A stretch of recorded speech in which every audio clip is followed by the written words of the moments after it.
রাজধানীর বনানীতে চালু হলো চীনা ভিসা সেন্টার। এখান থেকে এই সেন্টারে সাধারণ পাসপোর্টধারীরা ভিসার আবেদন করতে পারবেন। তবে কূটনৈতিক ও অফিসিয়াল পাসপোর্টধারীদের ভিসার আবেদন আগের মতোই দূতাবাসে গিয়ে করতে হবে। রাজধানীর বনানীর প্রাসাদ সেন্টারে ভিসা সেন্টার উদ্বোধন অনুষ্ঠানে এসব তথ্য জানানো হয়। ভিসা সেন্টার উদ্বোধন অনুষ্ঠানে প্রধান অতিথি ছিলেন চীনের রাষ্ট্রদূত ইয়া ওয়েন। সাধারণ পাসপোর্টধারীদের চীনের ভিসার জন্য আগে অনলাইনে আবেদনপত্র পূরণ করতে ভিসা সেন্টারের ওয়েবসাইটে লগ ইন করতে হবে। পরে ভিসা সেন্টার অফিসে গিয়ে আবেদন জমা দিতে হবে। চীনা দূতাবাস থেকে ধার্য করা ভিসা ফি এবং প্রযোজ্য ক্ষেত্রে এক্সপ্রেস সার্ভিস ফির পাশাপাশি আবেদনের জন্য একটি ফি নেওয়া হবে। ছুটির দিন ছাড়া রোববার থেকে বৃহস্পতিবার ভিসা সেন্টার খোলা থাকবে।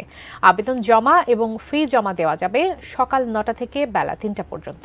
অনুষ্ঠানে চীনা রাষ্ট্রদূত বলেন, বাংলাদেশ ও চীনের মধ্যে সব পর্যায়ে সম্পর্ক দিনে দিনে বাড়ছে।